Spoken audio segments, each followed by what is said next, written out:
I am truly honored tonight to present this award to not only a professional colleague, but of course, one of my very best friends, Dr. Michael Crow.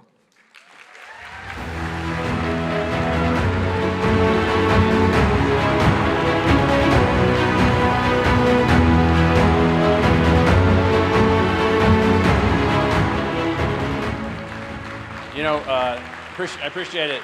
Thank you. Thank you. Thank you. So Rick was telling that story. That's literally a true story, almost true, but that story about that thing, that weight thing. You see how well it worked. So I appreciate this recognition and this award, not just for myself, but the institution that I'm a part of, our 40,000 staff, 6,000 faculty members, unbelievable teams, focused on innovation, focused on driving things forward, about 200,000 degree-seeking students that we've now gathered around ourselves, 33,000 students in engineering now. We used to think that only a few people could be engineers, and if you couldn't get the right ones, you had to weed them out when they got there, that kind of stuff. All that is hoo-ha. It's all hoo-ha. And so I just appreciate this on behalf of the team. Now, I just want to take you back in time so that everybody can understand where we are in time and space right now, today, with all the things going on around the world and all the things going on in the United States. And I want to go back 200 years ago. 200 years ago next month, when a group of farmers decided that they'd had enough. Right outside of Boston in Massachusetts, they decided they'd had enough. They no longer were going to not be allowed to be people, to own property, to advance. They were sick of the notion that somehow your family's determination was going to be based on the namesake or the wealth of your family. They were sick of it. So they had a small demonstration, and they killed several dozen British soldiers, a bunch of farmers with rifles. 2 months later, the British government says, enough of that. So before the Declaration of Independence, before the notion of our unalienable rights were articulated, another group of people met on a little hill called Bunker Hill in Boston, and 1,500 people were killed or wounded that day. 1 year later, when people think that things don't move quickly, the notion of the innovation of this country is an innovation, was written and ratified in the Declaration of Independence. And in that Declaration of Independence, there were 4 unalienable rights. Big word. Can't be taken away, can't be reduced, can't be changed. Unalienable.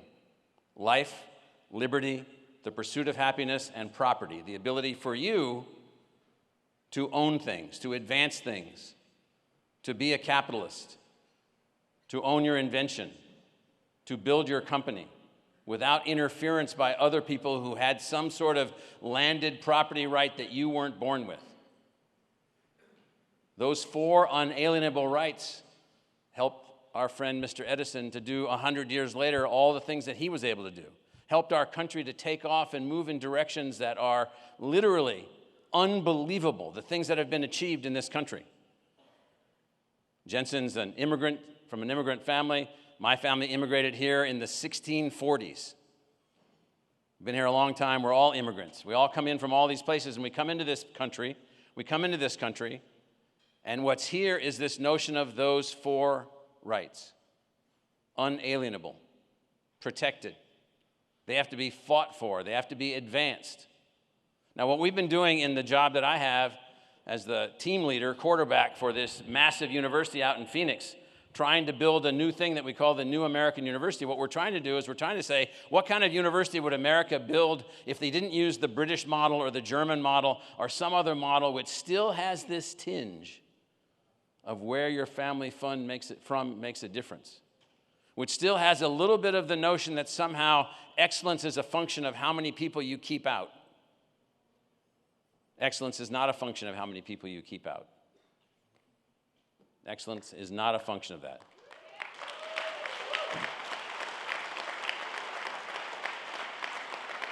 So in redesigning our institution and basically becoming innovation obsessive, I'm leaving from here, going to Los Angeles, having some meetings there with a team that we've built in a startup company that does virtual reality that won the prize that you saw earlier.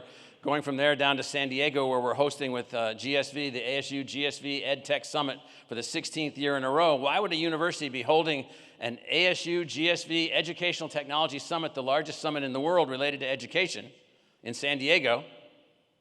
Hey, we need help. We need technologies. We need new ways to do things. And we need to innovate at the fastest possible rate, because if we don't find ways to innovate at the fastest possible rate in the kinds of things that we do, half the people that go to college earn no degree in the United States. 65% of the people with college debt have no degree and no certificate in the United States. People are obsessed that the only great colleges in the United States are those that don't let anyone in. Well, if that's true in a democracy of 345 million people growing to 400 million people, then we're in big trouble. And you might even see some fissures that you're beginning to see right now where people have had enough. They've had enough of some people really moving really quickly and other people not moving so quickly in the modern economy that we call modern America. So for unalienable rights, here's what we're trying to do. Here's what we're trying to innovate. Here's what Arizona State University is trying to do as just an innovative institution like many of yours that are here trying to do this thing. We're trying to add a fifth unalienable right, the right to learn. And when you do that, guess what? In a country this big, if you can't innovate, you can't do that because you can't afford to do it. You can't deal with all of the complexities of the way people learn. And so I just recognize this award so we can get back to work and build that fifth unalienable right, the right to learn. Thank you.